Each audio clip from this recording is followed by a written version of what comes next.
Ayan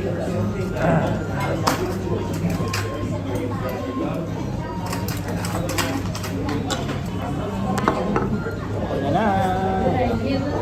Last breakfast here in Vietnam. Ito yung sauce na nagpapasarap. Medyo matamis-tamis yung sauce. Parang tosino.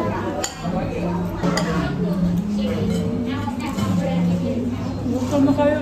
Rock, rock. Pang. Last pang.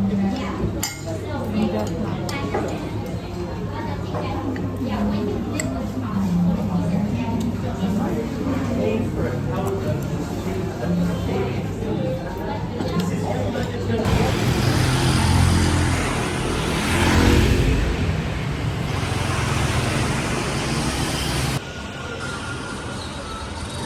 So, andito na kami sa District 1, mag-shopping. Naparay mo diri? Naparay mo kalayo kayo sa Naga. Power bank. Dito mo minusugod. Nakas ni Ken. Lods. Uy, barato ka din. Ayan, dito kami nag-stop una kasi nandito yung mga kapatid ko. And kailangan ko yung power bank kasi 3% na lang ako. So, ayan. Ito lang daw yung nahanap nila na affordable. Kaya sa budget. Ang t-shirt naman na, Doraemon. Hip-hop. Hip-hop.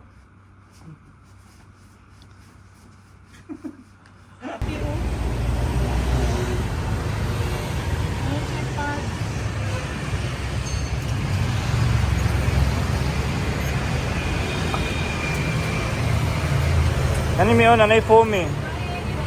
Hindi na ka problema nga ma-flat. Nasa extra kuan. Extra push. Extra ano ba? Sa taga na? Extra bulge. Hoy! Extra bukol. Extra bukol sa mga Kailangan yan. Kailangan. buy one get one daw. Ito 149. Mahal. 149,000. Oh, 149 off. Off pala.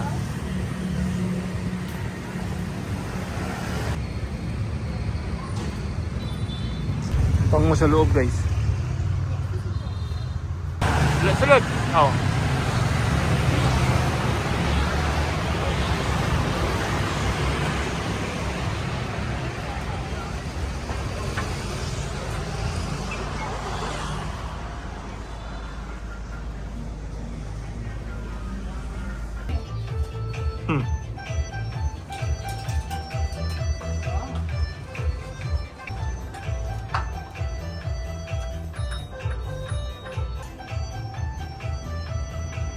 Ito kami sa tapat na sa taga ni butik.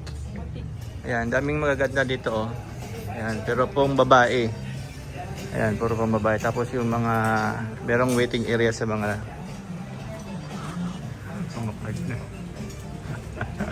waiting area ng mga lalaki. Ayan oh, ito waiting area ng mga lalaki, guys. Oh.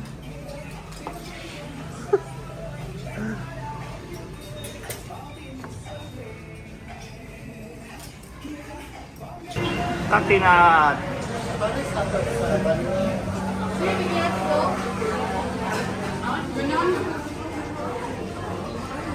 Kanang tamis-tamis sa kami.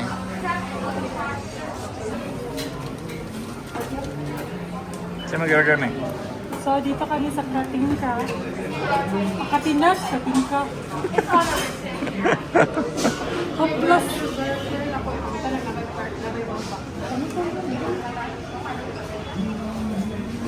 Guys, last day na namin sa Vietnam. And kanina nga, nakita nyo kami nag-shopping sa District 1, pero wala ko gaanong nagustuhan. Ito lang nabili namin.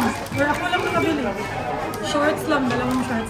So, bumalik kami dito sa hotel kasi meron sana kami pupuntahan na Michelin star restaurant sa tapat lang, pero 3 p.m. pa yung reservation. So, dito na lang muna kami sa sikat din nila na coffee shop. Katinat. Ayan. Which is katabi lang din ng hotel namin. So, ayan. Ito yung drinks namin na yung in-order order namin is coconut coffee and Vietnamese coffee. Asa pa na? Pangas pangalan. Okay, kadara mishu. Ayan. Tapos ito. And then meron ding pastries, ito yung salted egg jumurvar. Ayan, meron siyang salted egg. And then, ito naman,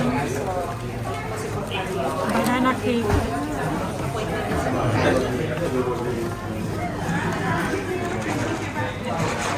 Try na to coffee mo. Gimme. Taste test. Lami? Dami. Punat ng muli. Coconut yan. Masarap talaga dito guys. Ito naman yung Vietnamese coffee with milk. Piliin niyo yung with milk kung ayaw yung sobrang tapang kasi yung kahapon sobrang tapang talaga. Masarap! Hindi ka na daw. Ay, coconut. Mas matapang yan Vietnamese coffee. Itong coconut, malasahan mo talaga yung coconut. Mata nito yun.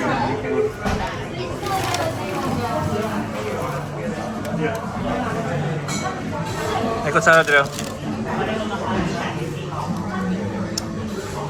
Meron siya mga floss.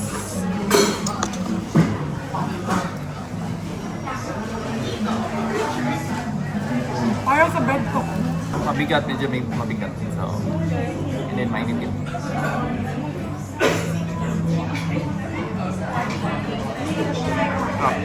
Uy, masarap dito guys. The hype is real. Masarap din yung coffee. Fairness. Okay. Guys, ang dami namin pinuntahan pero most of them closed dahil sa Tet holiday. Wala kami idea na holiday pala ngayon. So, wala kaming mapagbilhan. Anyways, nandito kami sa mini stop and dito na lang kami bibili ng ibang mga snacks na wala sa atin. Like ito, kilos na coconut, cookies and cream. Nakalala guys. Ang ganyan sa sweet. Yan yung nagaraya. Mayroon din silang mga steak. Ayan, steak, seaweed. So dito na kami bibili. Kung ano lang kayang mabili, yun na lang. And then baka pumunta kami ulit dun sa sports area kasi gusto ni Melas bumili ng paddle sa pickleball. Yep. Yun na lang for today. And then mga 5 p.m. alis na kami papuntang airport. Ang massage sa tamin before ito. Napit na ba? Maya pa ko. Guys, update. Ano saan oras na? 5 na. And kakarating lang namin dito sa airport. Yung flight namin is 9 p.m. pa. So, nagtanong kami, hindi pa daw makaka-check-in. And hindi na pwede online check-in. Hindi na nila piniprint yung boarding pass kahit naka-online check-in ka na. For international flight, so kailangan talaga namin maghintay sa check-in counter. So, ang tagal pa. Ay, 1 hour. Meron pa 1 hour 45 minutes before mag-open yung counter. So, dito na lang muna kami. Masyado pala kaming maaga. Kasi akala namin pwede lang mag-diretso na ba sa immigration. Anyway, wala naman din na kaming gagawin sa hotel. Kaya pumunta na lang kami dito and mag-work na lang tayo, mag-work, mag-edit ako ng vlog while waiting for check-in, 6:45. Gusto ko na uwing-uwi na ako. Yan yung sinasabi ko sa inyo na ayoko ng mga long trips. Like 1 week, masyado na yung mga tagal para sa akin. Okay lang to. Very lang to, very okay. Yung 4 days namin. Okay na sa akin yung 4 days. Uwing-uwi na ako niya. Kahit siguro single pa ko. Like wala pa kaming anak. Okay na ako sa 4 days. Masyadong mahaba na pag more than 4 days. Marami yung pagkain. Kami na mag-inabot, inag-abot. And ito pala yung tsura ng airport nila. Para lang siyang naiya. Ganyan.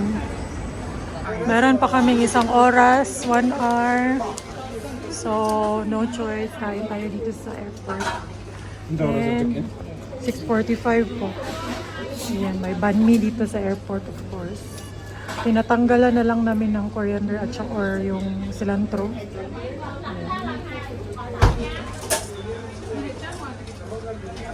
Yes, totally. I can copy that. I can copy everything if you have money. Hindi na ako mahurot. Baon na lang sa airplane.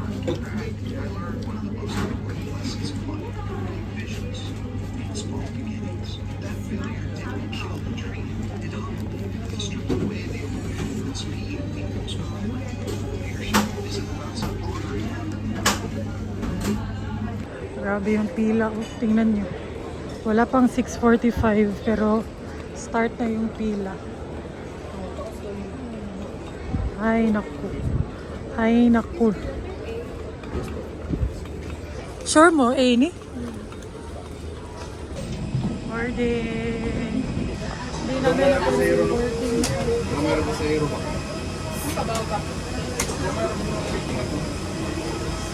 Boarding na kami. Finally. Excited na ako makita yung mga bata. Yun lang yung gusto ko, makita yung mga bata. Ay.